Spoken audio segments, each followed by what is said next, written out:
구약성경 제라떼성경 창세기 6장 1절부터 8절까지 같이 읽습니다. 사람이 땅 위에 번성하기 시작할 때에 그들에게서 딸들이 나니 하나님의 아들들이 사람의 딸들의 아름다움을 보고 자기들의 좋아하는 모든 자로 아내를 삼는지라.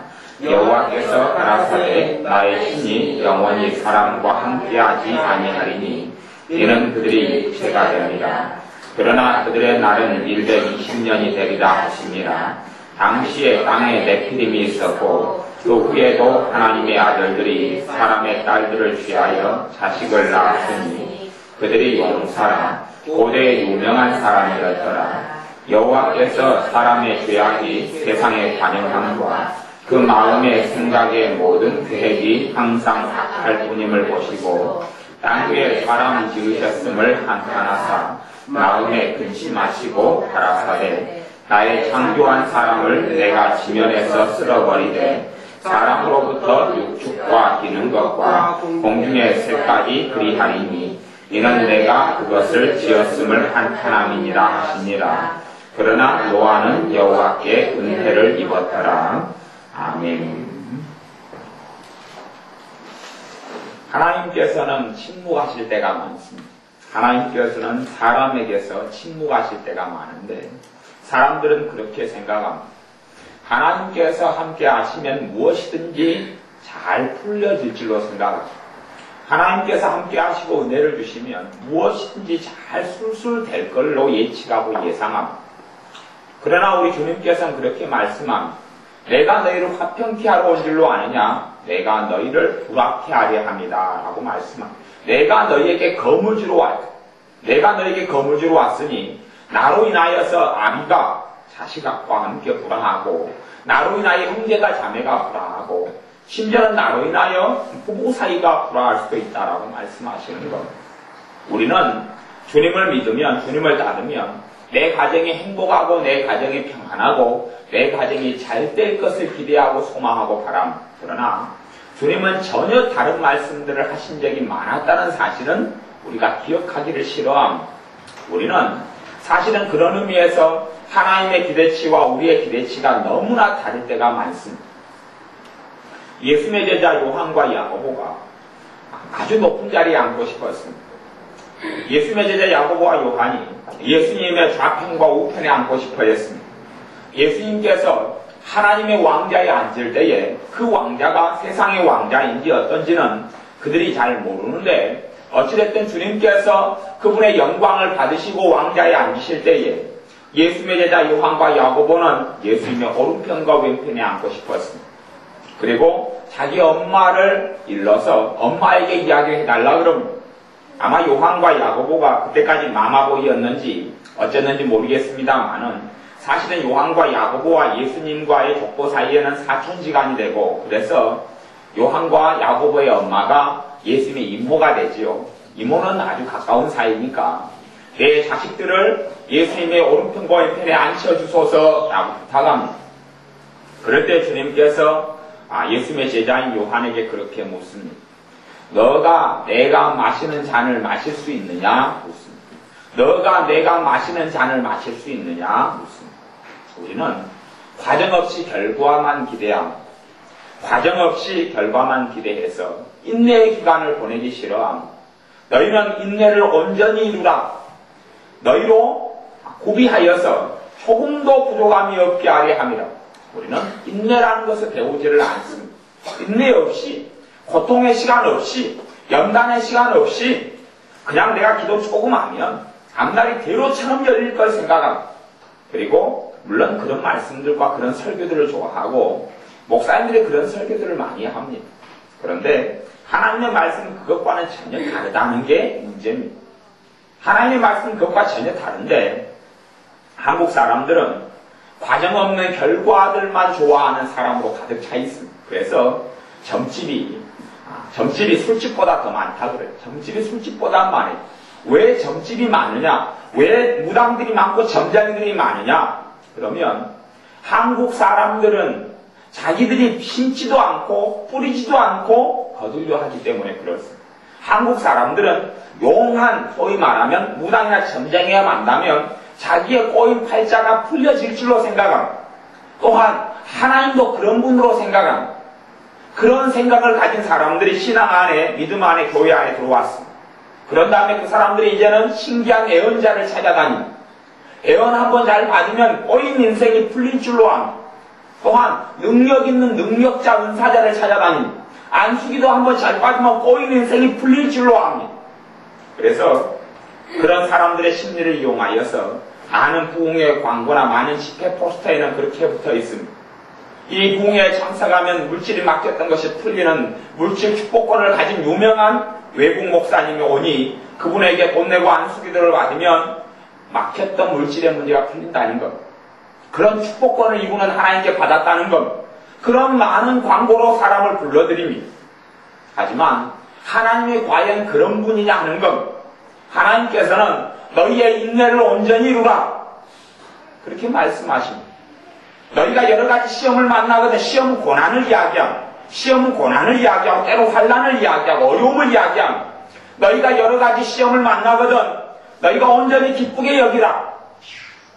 우리는 하나님이 함께 하신 증거가 평안함이고, 하나님이 함께 하시면 형통하고, 하나님이 함께 하시면 모든 일이 잘 풀리고, 그렇게 우리는 기대합니다. 아니요. 하나님이 함께 하시면 여러 가지 시험이 있습니다. 하나님이 함께 하시고 관여하시면 여러 가지 시험이 있습니다. 근데 우리는 과정 없는 결과들만 좋아하니 시험을 겪기를 싫어합니다. 고난을 겪기를 싫어하고 우리가 고난을 통해서 주님의 연단에 이르기를 싫어합니다. 그래서 어떤 사람이 예수님께 내가 주님을 따르리이다 그러면 그는 영광을 기대했어. 주님을 따르면 오병이의 기적들이 항상 일어나고 항상 사람들이 존경하고 따르고 그리고 그들을 영광의 자리로 올려줄 줄을 생각했습니다. 내가 그래서 주님을 따르겠습니다 이야기했더니 주님께서는 그 사람의 중심을 보신 다음에 새도 자기의 둥지가 있고 여우도 자기가 잠잘 굴이 있는데 인자는 나는 머리 둘 것이 없다. 너는 나를 따르면 영화를 얻고 영광을 얻고 위대한 자리에 앉기를 너는 기대하는데 그게 아니다. 너는 나를 따라와야 나는 머리 둘 것이 없다. 나는 그렇게 살다가 갈 것이다. 사람의 기대치하고 하나님의 기대치는 너무 다릅니다. 하나님은 진정한 축복을 주기 위해서는 과정을 통과해서 축복을 주십니다. 그래서 하나님의 침묵기가 교회사 속에서 역사 속에서 그렇게 많은 겁니다. 우리는 하나님이 원하시면 이것저것을 다 하실 것이라고 생각합니다. 문제는 하나님이 원하시면 하고 내가 원하면이 다르다는 것. 아주 다릅니다. 하나님은 태풍을 지나게 하시고 폭풍을 지나게 하시고 가뭄을 지나게 합니다. 하나님은 고난을 지나게 합니다. 하나님은 고난을 통과하게 합니다. 근데 우리는 고난을 통과하기 싫어합니다. 우리는 연단을 통과하기 싫어합니다. 우리는 눈물을 통과하기 싫어합니다. 그리고 어떠한 결과물을 거두기를 원합니다. 오늘 씨앗을 뿌려놓고 당장 내일, 당장 다음 달에 그 씨앗에 대한 수확을 거두고 싶어합니다. 그렇게 원하는 것이 우리입니다. 그래서 기대치 아니한 축복을 하나님이 주신다는 소리를 좋아합니다. 하나님이 무조건 너를 형통케 해주시리라 하면 당연히 아멘 하고 할렐루야 하고 너무 좋아하죠. 하나님이 함께 하심으로 당신이 여러 가지 시험을 겪게 되고 그로 인하여 하나님이 당신에게 원하는 것에 인내를 온전히 이루는 걸 원하십니다. 야고보서 1장 말씀을 이야기하면 아주 마음에 안 들어. 언제 끝나는데요? 하나님은 준비된 사람에게 하나님의 은혜를 줍니다. 하나님은 준비된 사람에게 하나님의 축복을 주고 하나님께서 사용합니다. 그냥 철야기도 몇 번 잘했더니 3일 금식기도 5일 금식기도 아니면 40일 금식기도를 잘했더니 아니면 은사가 몇 개를 받았더니 신령한 은사들을 한 5개를 받았더니 인생이 아주 바뀌어지고 놀라워지고 아니면 주님을 환상 속에서든지 꿈 속에서든지 예수님을 한번 만나니까 삶이 뒤집어지고 바꿔지고 엎어질 줄로 생각합니다. 다메섹에서 환상이 아니라 실제로 사도 바울은 주님을 만났습니다. 그 다음에 사도 바울의 인생이 뒤집어지고 엎어진 것은 아닙니다. 그가 그런 다음에 자기의 삶을 돌이키고 했지요. 그리고 다메섹에서 그가 복음을 전합니다. 이제 그의 삶이 바뀌었지요. 그런데 우리는 그렇게 생각합니다. 야, 이 사울이었던 사람, 하나님의 교회를 핍박했던 사람, 또한 스데반 집사님을 죽이기까지 가편투표했던 사람, 이 사람이 회개하고 복음을 전하니 기적과 이적들이 계속 나타나고 사람들이 할렐루야, 야, 당신 대단합니다. 그 다음부터 높고 위대한 자리에 섰을 줄로 생각합니다. 아니요. 사람들은 다메섹 사도 바로 죽이려고 그랬습니다. 그리고 그는 광주리에 매달아서 성벽을 통해서 도망갑니다. 도망자의 인생으로 들어가는 거예요. 누가 함께 하시니요? 하나님이 함께 하시니. 기대치가 전혀 다르면 혼자 기대하고 혼자 생각했다가 혼자 실망하고 하나님에 대해서 그렇게 많이 믿는 사람이 생각하고 가짜는 시간이 지나도 가짜입니다. 우리는 가짜를 소중히 안고 있습니다. 가짜를 소중히 안고 있어서 3년이 지나면 이것이 이자가 있고 3년이 지나면 이 가짜가 열매를 맺을 줄 생각합니다. 어떤 사람에게 밭에 가서 풀을 뽑으라 그랬어요. 근데 그 사람이 농사를 안 지어봤습니다. 서울 사람이니 이게 사실은 풀과 또한 씨를 뿌려놔서 이 싹이 난 것을 구분을 못합니다. 아니 사실은 서울 사람도 그런 사람 많습니다.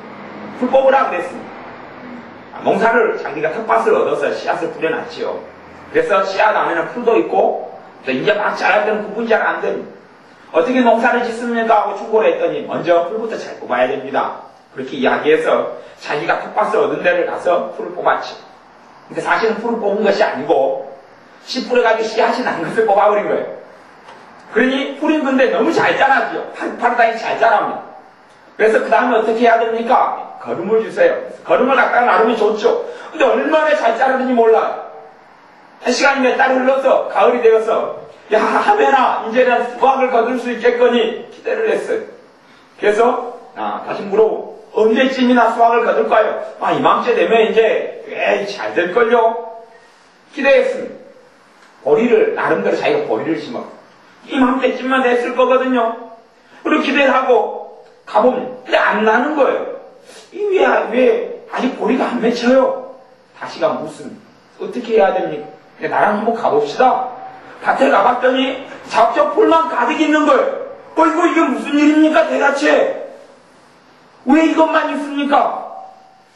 그랬더니 내 지금 잘 가꿨다는 거지. 가짜는 가을이 돼도 수확철이 돼도 열매를 거두지 못합니다. 우리의 가짜 믿음은 아무것도 거두지 못합니다. 여러분이 가짜를 은행에 맡겨보십시오. 이자를 주는 거. 가짜 돈을 종이돈에다가 1억 써가지고 사인 여러분이 샥 해가지고 그리고 이것은 진짜 1억임 그리고 진짜 그 다음 框框 찍어가지고 맡깁니다. 은행에. 그래서 1년 뒤에 이자를 주십시오. 알수 여러분을 잘 아는 직원이 저 종이가 굉장히 중요한 종이겠구나. 돈은 아니라도 그래서 맡아줬습니다. 여러분은 1년 동안 기대감을 품고 있습니다. 야 1년 뒤 되면 굉장히 좋은 이자를 거두겠지. 1년 뒤에 가서 내가 맡겨놓은 돈하고 이자 주십시오 했더니 그 종이를 그대로 주는 거예요. 이자는 안 주는 거죠. 무슨 일입니까? 이건 돈이 아닙니다. 정신 차리십시오. 그리고 아무것도 거두는 게 없습니다. 가짜 금덩이를 갖다가 진짜 금인 줄 압니다. 그래서 이것을 갈고 닦고 야 이제 금값이 올라간다. 지금의 금값이 세계 최대치로 막 올라가잖아요. 지금이요. 그래서 중국 같은 사람은 시작부터 중국 사람들은 금에 투자를 많이 해서 이익을 많이 볼 겁니다. 홍콩 같은 데 금에 투자를 많이 했어요. 중국 사람들은. 그런데 가짜 금을 가지고 있다가 금값이 올라가는데 이제 팔아야 되겠다. 그리고 1년간 열심히 닦고 하다가 갖다 줬어요. 가짜입니다. 호구만 겁니다. 가짜입니다. 그러는 거지.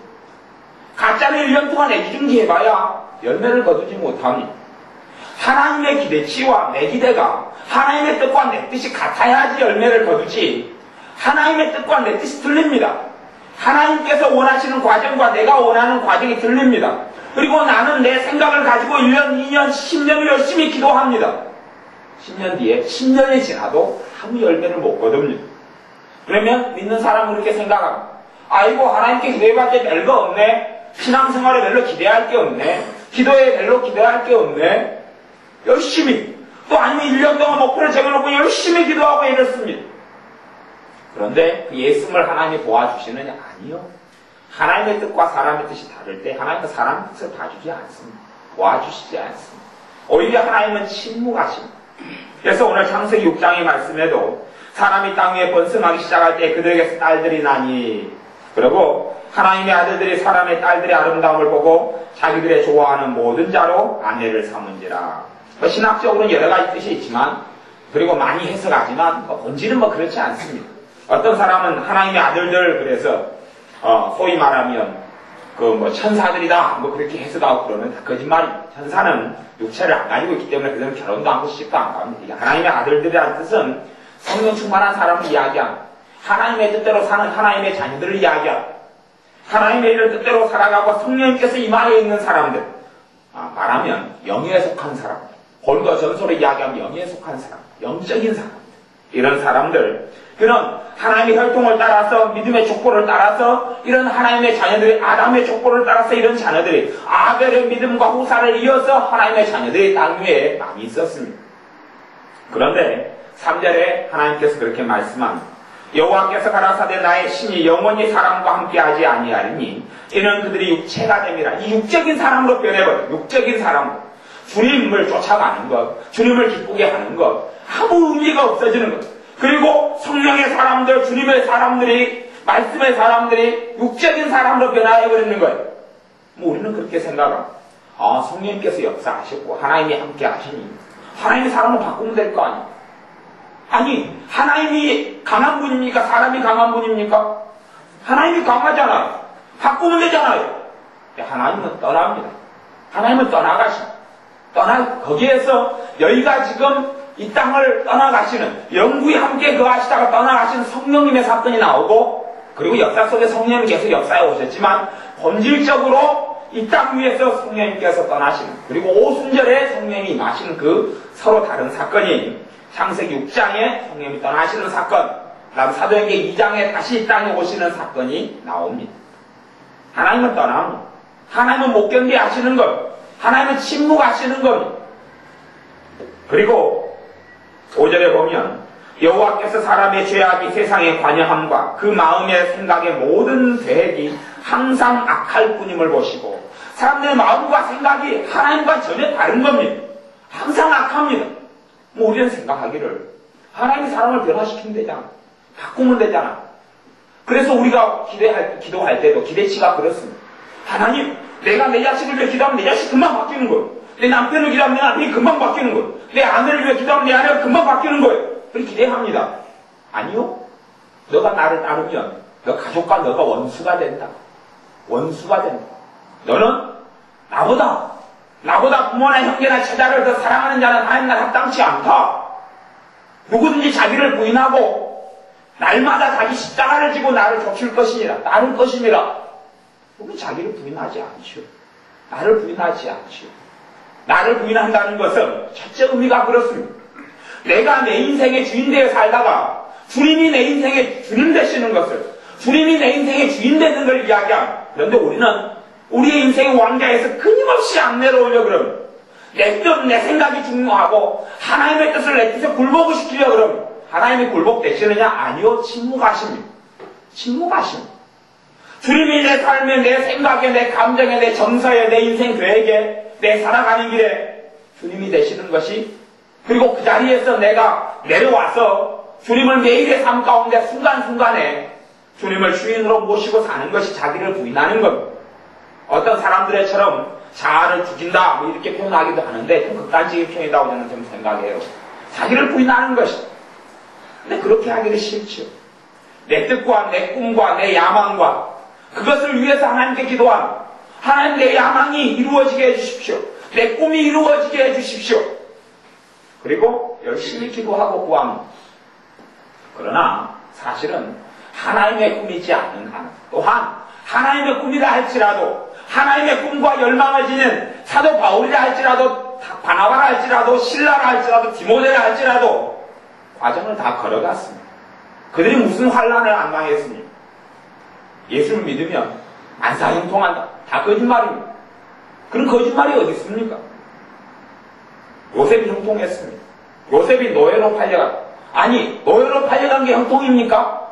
자기 가족을 떠나서 노예로 팔려간 게 형통입니까? 그 다음에 노예살을 하는 동안에 요셉이 하는 일을 축복하셨고 형통케 하셨다 성경에 나옵니다. 그러면 그까지 진짜 형통 같죠? 그 다음에 요셉의 주인 마누라가 요셉을 꼬십니다. 유혹을 합니다. 요셉은 너무나 잘생기고 멋있는 사람이기 때문에 그렇습니다. 근데 요셉이 하나님을 경외하기 때문에 불륜관계로 안 들어가려고 뛰쳐나옵니다. 당신은 내 주인의 마누라니 난 당신하고 상관하지 않겠다. 뛰쳐나오니 요셉의 마누라가 이 요셉 주인의 마누라가 자존심이 상했죠. 그래서 저 노예가 나를 급간하리에다 거꾸로 뒤집어 씌워버립니다. 그리고 요셉은 감옥 속에 들어가 감옥 속에 갇힙니다. 언제 죽을지 모르는 사형수의 자리로 들어가 버립니다. 우리가 보기엔 아니 하나님이 형통케 우리는 그런 걸 전혀 안 봐버리죠. 우리는 좋은 것만 봅니다. 엽기의 그 고난의 과정을 전혀 보지 않고 엽기가 말년에 갑절로 와닿더라 그것만 가지고 아브라함이 25년 동안 자기 자식을 기다리면서 인고의 시간들을 보내는 걸 전혀 생각하지 않고 아브라함이 하나님의 축복을 받았더라. 아브라함이 안에 사라가 죽을 때 막벨라 굴 하나 있고 그 앞에 밭대기에서 죽은 것을 생각하지 않고 전혀 생각하지 않습니다. 하나님께서는 사람이 원하는 걸 다 해주는 게 아닙니다. 하나님께서 사람이 원하는 대로 하시는 게 아니고 하나님이 원하는 대로 하십니다. 사람들이 하나님의 뜻과 맞추지 아니하니 창세기 6장에는 하나님을 후회합니다. 사람을 창조한 걸 후회합니다. 생각해 보세요. 마음을 바꾸면 될 거 아니에요. 사람의 생각을 바꿔버리면 될 거 아니에요. 근데 하나님은 사람을 하나님의 형상을 가진 사람으로 지었고 만들었기 때문에 사람이 마음을 바꾸지 않습니다. 오히려 멸망시켜버립니다. 오히려 물로 홍수로 심판해서 멸망시켜버립니다. 아니 하나님 바꾸면 되잖아. 아니요. 하나님의 창조 섭리에 하나님께 사람 마음을 마음대로 바꾸는 것이 안 맞습니다. 그게 가능하지 않아요. 가능하지 않아요. 사람이 하나님께 회개하고 나오기 전까지는 하나님께 항복하기 전까지는 사람 마음과 생각을 안 바꿉니다. 바꾸시지 않아요. 그게 하나님의 역사 방식이 아닙니다. 과정을 통과하지 않으면 결과가 없는 것, 과정을 통과해야지만이 열매를 맺게 하시는 것. 너희가 뿌리고 심어서 내가 낙심치 아니하며 때가 이름에 거두리라. 때가 지난 다음에 거두는 것이지 그냥 내가 한 달 작정했으니 무조건 거둔다. 아니요. 그렇게 되는 건 아닙니다. 그렇게 될 수는 없어요. 헛된 기대를 품고 있는 사람은 헛된 소망 가운데 살다가 그러다가 아무런 손에 쥐는 게 없으니 하나님을 원망하고 신앙을 원망하고 믿음을 원망하고 그렇게 살다가 원망과 불편 가운데 살다가 인생을 마칩니다. 그리고 온통 마음이 근심으로 이렇게 막 찌르다가 인생을 마칩니다. 왜냐하면 주님을 따르고 믿으면 아무런 어려움이 없어야 되거든요. 그들의 생각에 주님을 따르고 믿으면 꼬였던 것이 풀려야 되거든요. 분명히 그런 면은 있습니다. 그런 면이 없는 건 아닙니다. 하지만 그렇지만은 않습니다. 결코 그렇지만은 않습니다. 주님의 제자들이 성령 충만한 제자들이 기쁘고 행복하고 잘 풀려나갔습니까? 아니면 성령 충만한 주님의 제자 야고보가 헤로드 왕에 걸려서 목베임을 당합니다. 죽습니다. 스데반 집사님이 성령 충만해서 설교 한 번 했더니 스데반 집사님 돌로 쳐 죽여버립니다. 결과가 어찌 됩니까? 우리의 예치가 우리는 근데 그런 나 보기 싫어합니다. 그냥 좋은 것만 갖다가 괴물을 만들어 놓습니다. 성경에서 여기서 조금 저기서 조금 저기서 조금 그리고 과정은 전혀 보지 않습니다. 연단의 시간, 인내의 시간, 신실하고 믿음을 지키는 시간. 그래서 나를 따르는 자는 자기를 부인하고 날마다 자기 십자가를 지고 나를 따를 것입니다. 날마다 자기 십자가를 진다는 것이 뭔지를 모릅니다. 날마다 자기 십자가를 진다는 것이 뭡니까? 자기 십자가는 자기 인생을 이야기하기도 합니다. 십자가는 죄악을 이야기하기도 하고 연약함을 이야기하기도 하고 많은 이유들이 있죠. 많은 해석들이 있습니다만은 날마다라는 것이 어떤 의미에서 중요합니다. 우리는 내가 기도 한번 하고 내가 예배 한번 잘 드리면 그래서 어떤 책에 나온 대로 예배에 성공하면 인생이 다 성공한다. 예배에 성공하면 한 주일이 성공하고 1년이 성공하고 그래서 신년 축복 예배를 드리고 그런 의도에서 또한 예배 한번 주일 날 예배 한번 잘 드리면 그냥 한 주가 빵빵 잘 흘러간다. 그렇게 가르치고 그런 신앙서에 또 나와 있습니다. 그러니 그걸 들을 때는 얼마나 호감이 가고 좋습니까? 저도 그런 책을 볼 때는 기분이 좋아집니다. 예배 한번 주일 낮에 한번 잘 드리니 한 주간이 편안하고 한 주간 편안하다는 이야기는 내가 애 안 써도 된다는 이야기죠. 수고하지 않아도 된다는 이야기죠. 얼마나 기분 좋습니까? 그런데 주님은 날마다 자기 십자가를 지라는 것. 날마다가 뭡니까? 순간순간에 주님을 주님으로 인정하고 주님으로 고백하고 주님을 의지하는 것을 이야기합니다. 내 연약함, 내 죄악, 내 부족한 삶 속에서 날마다 순간순간 주님을 의지하는 사람이 사실은 승리자가 되는 거죠. 근데 우리는 그렇게 하기는 싫어요. 그렇게 하기는 싫어요. 날마다가 아니고 그냥 한번 철하기도 하면 1년이 다 좋아버렸으면 좋겠어요. 기도하지 않아도, 예배하지 않아도, 하나님을 의지하지 않아도, 하나님을 사랑하지 않아도 교회당에 한번 왔다는 이유 때문에, 예배 한번 드렸다는 이유 때문에 모든 게 다 잘 끌려갔으면 좋겠어요. 그리고 그것 때문에 헛된 기도를 합니다. 교회를 떠나는 사람들을 제가 보면 그렇습니다. 헛된 기도를 가지고 있습니다. 어려움이 있어요. 그리고 신앙생활하고 교회 안에 들어왔습니다. 그리고 한 달을 기다립니다. 자기 인생이 풀리기를 기다립니다. 자기의 극심한 문제가 해결되기를 기다립니다. 질병의 치유는 믿음으로 한순간에 해주십니다. 암병도 한순간에 하나님의 능력을 통해 고쳐주십니다. 그건 단시간의 믿음에 달려있습니다. 그런데 그것은 기적을 이루는 병의 치유를 위한 믿음이고 그 믿음은 나하고 관련이 있습니다. 내 자신하고 관련이 있습니다. 너가 믿으면 하나님의 역사와 하나님의 기적을 봅니다. 그런데 그것 말고 믿음의 시련이 나와 있는 야고보서 1장에 믿음의 시련이 너희를 온전케 하는 것. 믿음의 시련이 너희를 구비하여서 부족함이 없고 믿음의 시련이란 그 믿음은 한순간에 단기간에 믿음을 이야기하는 것이 아닙니다. 단기간이 아니라 과정을 통과한 왜? 시련이 있잖아. 시련이. 내가 믿고 있어요. 아브라함이 자기 자식을 하나님이 주신다 했으니 믿고 있어요. 내가 오늘 저녁에 믿으니 내일 아침에 자식이 뿅 하고 태어납니까? 내가 오래 믿었더니 내년에 태어납니까? 아니요. 시간 25년이 걸립니다. 하나님의 타이밍에 하나님의 때가 있습니다. 그래서 믿음의 시련이라는 것. 내가 믿고 있어요. 여러 가지 환경과 삶이 도전합니다. 너가 믿는 게 진짜인 것 같으냐? 이루어지느냐? 안 이루어진다. 그 과정을 이겨낸 다음에 결과물을 얻게 됩니다. 그러니 그래서 하나님의 침묵기가 많은 것. 중세 교회에도 하나님의 침묵기가 1000년이 넘는 시간들이 침묵기가 있었어요. 성령의 은사들도 사라지고 교회는 그대로 있는데 교회는 전 세계의 정치를 잡고 있고 돈을 잡고 권력을 잡고 있는 중세 교회인데 중세 로마 교회인데 교황이 대단한 능력을 권세를 쥐고 있고 교회의 성직자들이 땅을 가지고 있고 또한 정치력을 잡고 있는 대단한 지위를 얻고 있는데 하나님이 역사를 하지 않고 그게 중세 교회입니다. 초대교회 이후로 한 200~300년 지나서 콘스탄틴 대제에 의해서 로마가 기독교화되고 로마의 정치 권력을 믿는 자 성직자들이 다 가지면서 타락해버립니다.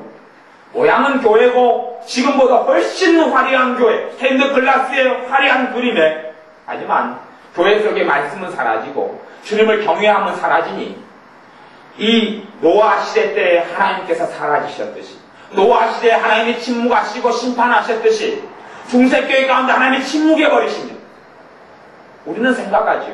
우리의 신앙과 믿음과 삶과 상관없이 하나님이 역사하실 거라고 생각하죠. 내가 좀 하나님과 마음에 안 들고 내가 내 뜻대로 살아가도 하나님은 나를 붙여가지고 어떻게 쓸 줄로 생각하죠. 하나님은 그렇게 안 하십니다. 침묵합니다. 하나님의 교회에 그래서 1000년 이상의 침묵이 있습니다. 하나님의 교회가 하나님의 말씀을 빼앗겨서 종교개혁, 마틴 루터에 의한 종교개혁이 일어난 다음에 비로소 이 성경이 라틴어로만 존재하다가 헬라어로 라틴어로 존재하다가 독일어 성경, 보통 사람이 가진 일상생활의 언어로 번역이 그때 되고 성경이 그때야 일반 믿는 사람들 손에 쥐어집니다. 그래도 로마 가톨릭 교회는 천주교회는 성경을 일반 성도들 손에 안 준 지가 그 다음에도 오랫동안 안 줍니다. 한국에는 로마 가톨릭 천주교 중에서 한국에는 좀 더 성경을 보는 자유들이 좀 더 있습니다. 성경이 공동번역 성경이라는 성경이 번역되어 있으니까 그렇죠. 근데 전 세계의 로마 교회는 말씀이 뭔지를 모릅니다. 성경이 뭔지를 대부분 모릅니다. 그렇게 암흑기 동안에 하나님 역사 안 합니다. 숨어서 조금 모라비아 교도들에게 조금 이 사람에게 조금 숨어서 신비주의자들에게 조금 그렇게 그냥 흘러갔지 교회의 중심에서 하나님 역사를 찾아볼 수가 없습니다. 그리고 1900년도 초가 되어지고 그 전에는 부흥기 때 하나님 역사 하시다가 1900년 초가 되어서 오순절 이런 운동들이 일어나고 오순절 교당들이 일어나면서 성령 은사, 방언 은사부터 다시 은사 회복들이 시작합니다. 은사가 회복돼요. 근데 은사가 회복되고 은사가 지금 많이 활성화되지만 성령님께서 그 은사들을 온전히 또 역사하시지를 않습니다. 왜냐하면 사람들의 삐뚤어진 마음이 사람들의 탐욕과 이기적인 것이 변하지 않았기 때문에 그래요. 자기들의 은사를 통해서 자기가 은사의 주관자가 되고 주인이 되어서 자주우지하기 때문에 성령님의 또한 성령님께서 그래서 은사나 예배 가운데 침묵하실 때가 많아요. 거꾸로 침묵합니다. 성경도 구약성경과 신약성경이 있는데 구약성경이 거의 마무리된 때가 말라기가 마지막이고 그때가 BC 400몇 년경입니다. 그걸로 성경이 멈추고 AD BC 4년 정도에 주님께서 이 땅에 오시고 세례 요한의 사역이 뭐 한 20몇 년도에 시작합니다. 그때까지 거의 하나님은 침묵합니다. 몇 년 동안요? 400년이 넘는 시간 하나님이 침묵합니다. 그것을 신구약 중간기라고 해요. 하나님이 침묵합니다. 하나님이 권능이 없습니까? 능력이 없습니까? 전능하시지 않습니까? 하나님이 살아계시지 않습니까? 침묵합니다. 누구 때문에요? 하나님의 자녀들이 하나님을 경외하지도 않고 하나님 뜻대로 살지도 않고 하나님을 마음에 두기를 싫어하기 때문에 하나님은 침묵합니다. 지금도 마찬가지입니다. 하나님의 자녀들이라고 해서 하나님께서 함께 하시지를 않습니다. 영적으로는 함께 하시죠. 영적으로 함께 한다는 것이 나하고 동거동락한다는 의미를 하는 게 아닙니다. 하나님의 자녀이기 때문에 못 떠나고 참고 계시는 것에 불과하죠. 사람처럼 이빨을 앞다물고 참지는 않으시겠지만 그들의 죄악에는 동참할 수 없고 그들의 어리석음과 악을 도모하는 것은 함께 하실 수 없지만 하나님의 자녀이기 때문에 차마 떠나지 않으시고 그냥 있는 거예요. 노아 시대 때처럼 노아 시대 이전처럼 하나님이 떠나가실 수는 없는 거고 성령님께서 그냥 있는 것이지 그들의 삶을 기뻐하시고 원하시고 축복하시고 함께하시고 동행하시는 건 아니에요. 그러니 우리가 주님 뜻에 나를 맞추고 또한 주님께서 원하시는 인고의 과정도 거치고 주님 때문에 눈물도 흘리고 주님 때문에 땀도 흘리고 주님 때문에 피도 흘리고 주님 때문에 수고하고 달란트 비에도 그렇지 않습니까? 5달란트 들한테 1달란트 남겨둡니다. 5달란트 받은 사람이 몇 달란트를 남기려고 수고하고 있었습니까? 5달란트 남기려고 수고하고 있었습니다. 근데 우리는 성경에서 그걸 안 봅니다. 야, 5달란트니까 5달란트를 남겼겠지. 많이 받으니까 많이 남기네. 아니요, 5달란트 받은 사람은 그만큼 수고했습니다. 우리는 땀 흘리는 건 원치 않거든요. 주님, 나는 수고하고 애쓰고 싶지 않아요. 나는 땀 흘리고 싶지 않아요. 그리고 5달란트를 거두게 없어요. 나는 수고하고 애쓰기를 원치 않아요.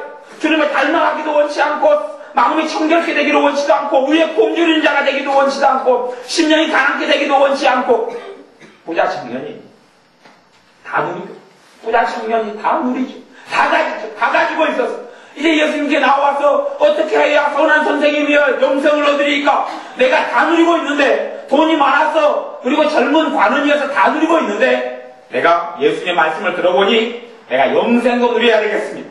영생 누리는 비결을 내게 가르쳐 주십시오 묻습니다.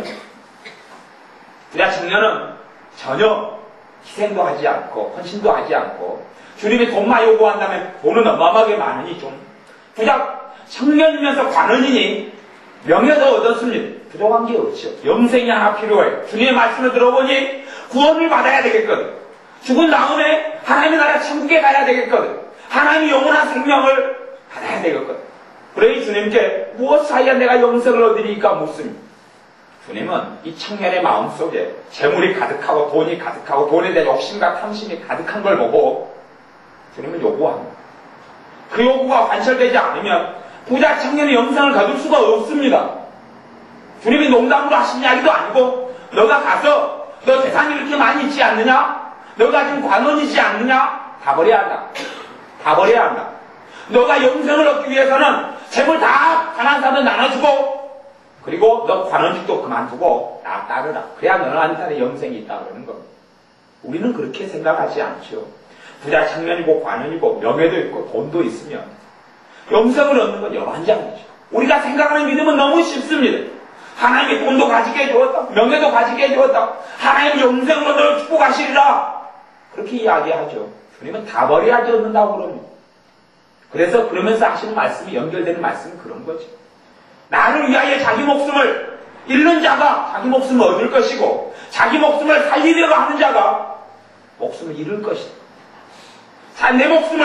내 목숨을 주님을 위하여 버리는 자가 주님으로부터 영생을 거두고 내 목숨을 내가 지키고 내 안전을 지키고 내 건강을 지키고 그런 자는 영생을 못 거둔다. 못 거둔다 그러는 겁니다. 행복하기를 원하는 사람들은 죽을 때까지 행복해지지 않습니다. 행복을 찾아다니는 사람들 죽을 때까지 행복해지지 않습니다. 절대 행복해지지 않습니다. 행복해야지. 행복이 없기 때문에 일어나는 것이고, 행복을 뜬구름 잡기 아무리 찾아도 행복을 찾는 걸 포기해야지 행복을 얻어집니다. 행복을 찾는 것이 아니라 하나님과의 바른 관계 속에 들어와야지 행복해집니다. 진정한 행복은 그래서 의의 굶주리다. 의에 대한 의미가 첫째는 예수 그리스도가 의고, 그 다음에 헬라어 원어적으로 이야기하면 의라는 것은 하나님과 나와의 바른 관계를 의라 그럽니다. 하나님과 나와의 바른 관계를 의로움이라 그럽니다. 성경이 의라 그럽니다. 하나님과 나와의 바른 관계 속에 들어와야지 의로움을 얻습니다. 그게 의로움입니다. 근데 그건 하지 않으려 하고, 그리고 하나님이 주시는 축복들만, 결과물들만 가득 거두려 하는데, 그래서 사실은 못 거둡니다.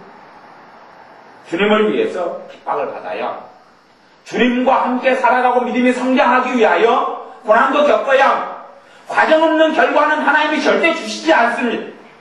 로또 복권은 과정 없는 결과를 줄지 모르겠습니다만은, 하나님께서는 하나님의 자녀에게 믿음을 온전히 이룬 다음에야, 인내를 온전히 이룬 다음에야, 그 다음에야 준비된 만큼 하나님의 진정한 축복을 부어주십니다. 준비되지 않은 사람에게, 연단되지 않은 사람에게, 성숙하지 않은 사람에게 주님이 어떤 것을 맡겨주시지 않습니다. 그러니 이 무속신앙에 도취된 믿는 사람들이, 무속적인 가치관, 한국교회 팽배해 있는 가치관 속에서 만사형통을 원하는 사람들이 하나님 말씀 왜곡시키고 필요한 것들 뽑아서 그런 식으로 믿고 싶어 하는데, 결코 그건 진실도 아니고 진리도 아닙니다. 주님은 자기를 부인하라고 요구하시죠. 자기 십자가를 지고 나를 따르라고 요구하시죠. 그리고 나는 머리둘 것이 없다고 주님은 말씀하십니다. 가정이 나 때문에 평화가 오는 게 아니라, 나는 화평이 아니라 검을 쥐고 왔다. 나 때문에 불화하게 될 것이다. 너는 나를 따르고 다른 가족을 안 따르면 내가 기도하면 내가 변화시켜줄 줄 아느냐? 변화되는 게 아니다. 사람의 마음은 그렇게 변화되진 않아요. 사람의 마음은 순식간에 변화되지 않으니 하나님이 기껏 만들어 놓으시고 창조해 놓으시고 그 사람들을 다 흙수로 쓸어버리는 겁니다. 오히려 하나님이 못 견디셔서 성령 하나님이 떠나버리시는 겁니다. 하나님을 이해를 못하는 사람들은 하나님이 하나님이기 때문에 마음대로 어떻게 할 줄 생각합니다. 마음대로 어떻게 할 줄. 그래서 우리가 생각하기에 손쉽게 그냥 슈퍼맨이 어떻게 날아다니듯이 손쉽게 뭘 알라딘 요술램 붙여서 몇 번 쓱쓱쓱 하면 궁궐이 생기듯이 손쉽게. 제가 어제 느헤미야 말씀을 나누었듯이 느헤미야가 하나님의 백성들을 위하여 예루살렘 성벽을 지을 때 손쉽게 하나님이 젓는 게 아니라 손쉽게는 없습니다. 과정 지혜를 넣고 과정 기도하고 과정 두려움과 싸우고 그 다음에야 예루살렘 성벽이 완성됩니다. 그런 과정 없이 하나님의 학사에 들어가 하나님의 꿈을 보기 위하여 제2차 포로 귀환을 해서 13년을 기다립니다. 13년 뒤에 느헤미야가 돌아오죠. 3차 포로 귀환을 한 느헤미야. 하나님의 백성들이 평강을 누리기까지 BC 539년에 포로에서 풀려난 다음에도 느헤미야가 귀환한 것이 445년입니다. 그러니 거의 100년 가까운 시간에 성벽을 쌓습니다. 성벽을 쌓은 다음에도 이들의 무너진 신앙이 일어서기 위하여서 얼마나 느헤미야가 땀을 흘리고 눈물을 흘립니다. 애통해야 합니다. 과정이 없이 결과는 건 없습니다. 하나님의 사람들에게 하나님께서 누가 그렇게 역사하셨다는 이야기입니다. 하나님의 사람 모세에게 하나님 그렇게 역사했습니까? 하나님의 사도 바울에게 역사했습니까? 야고보에게 했습니까? 우리는 절대 그건 안 보려 하죠. 주님의 말씀 속에서 땀을 흘리는 것, 수고하는 것, 애쓰는 것, 그런 건 안 보려 하고 하나를 투자해서 100배를 거두고 싶어 합니다. 그래서 30배, 60배, 100배를 건너라는 말씀을 좋아하죠. 30배, 60배, 100배. 우리 땅은 다 옥토밭은 없습니다. 어떤 데는 가시덤불이 내 마음밭에 있고 어떤 데는 돌멩이들이 있습니다. 30배, 60배, 100배를 거두기 위해서는 그만큼 수고하고 있어야 한다는 건 아무 생각을 안 합니다. 옥토밭을 만들기 위하여 골더미를 뽑아내고 딱딱한 땅을 곡괭이질하고 로타리질을 하고 거름을 뿌리고 그리고 가시덤불이나 잡초를 뽑아내는 수고를 한 다음에야 30배, 60배, 100배가 거둬야 된다는 생각은 하나도 하지 않고, 그리고 그냥 하나님이 내 마음을 순식간에 옥토로 만들어가지고 그리고 그냥 30배, 60배, 100배 하나 딱 심었더니 30배, 60배, 100배 그걸 원하지. 아니요. 전혀 과정을 모르는 겁니다. 전혀 알지를 못하고 하나님이 이해하지 못합니다. 그러니 헛된 믿음과 헛된 야망과 헛된 소망 속에 살다가 결과물이 안 나타나니 답답을 하는 거죠. 답답해야죠. 왜? 잘못된 것, 가짜는 열매가 없습니다. 가짜 다이아몬드 아무리 기다려도 해가 지나고 날이 지나고 지나면 지날수록 바래지는 것이 가짜니까. 가짜가 더 명백히 드러날 뿐입니다. 가짜는 능력이 없습니다. 진짜만 효과를 발휘합니다. 믿음도 가짜 믿음, 가짜 잘못된 걸 믿는 믿음은 열매가 없습니다. 하지만 진정한 믿음은 열매를 거둡니다. 진정한 소망은 열매를 거둡니다. 진정한 하나님에 대한 경외함은 열매를 거둡니다. 진정으로 의해지리고 목마른 사람은 배부르게 됩니다. 진정으로 마음이 청결한 사람은 하나님을 보게 됩니다. 진정으로 심령이 가난한 사람은 천국을 누립니다. 그렇지. 심령이 가난케 되는 과정 없이 한순간에 심령이 가난케 된다. 아니요. 그렇게 되지 않습니다. 그렇게 된다면 뭐일라고? 영적인 아버지인 사도 바울이 디모데에게 경건에 이르기를 연습하라. 경건에 이르기를 연습하라. 육체의 연습은 약간의 유익이 있으나 경건은 범사에 유익하다. 왜 연습하고 훈련하라 그럽니까? 왜 영적으로 훈련하라 그럽니까? 왜 주님을 날마다 찾고 구하라 그럽니까? 너는 내게 배우고 듣고 본바해. 그게 하라고 뭐라고 그럽니까? 그렇게 할 이유가 없죠. 하나님께서 우리를 다루시고 우리의 삶 속에 역사하실 때에 우리가 하나님 마음과 맞지 않으면 하나님은 내 삶 속에 침묵하시는 것을 기억하셔야 합니다. 하나님이 침묵하시지 않게 하시려면 우리의 뜻과 생각이 하나님께서 과정을 우리가 걸어가기를 원하시듯이 우리도 과정을 통과한다는 걸 배워야 하고 그 다음에야 주님께서 우리로 하여금 좋은 수확물과 열매를 거두게 하실 겁니다. 기도하겠습니다. 아버지 하나님, 우리의 소망과 우리의 떼씀이 어린아이처럼 되어져서 아무런 수고도 하지 않냐고 애쓰지도 않고 열매를 거두려고 하는 어리석은 마음들이 많고 그렇게 바라고 기도하오니 용서하여 주시고 우리가 인내를 온전히 이루게 하시고 땀을 흘리게 하시고 수고하게 하시고 애쓰게 하셔서 그래서 주님께서 내가 주님과 함께하는 삶과 과정 속에서 주님이 나와 함께 해주시는 것을 누리게 하시며 한 단계 한 단계 과정과 과정을 단계 단계 계단 계단을 밟아 올라가서 결국에는 주님께서 낙심치 아니하며 때가 이름에 거두리라는 말씀처럼 거두게 되는 것을 누리는 하나님의 자녀들이 되게 하여 주옵소서. 바른 믿음 안에 참 소망 안에 거하는 우리들 되게 하셔서 하나님을 기쁘시게 하며 하나님을 영화롭게 하며 하나님의 마음에 시원함을 안겨주는 자녀들이 우리가 되게 하여 주옵소서. 예수님의 이름으로 기도하옵나이다. 아멘. 기도하겠습니다.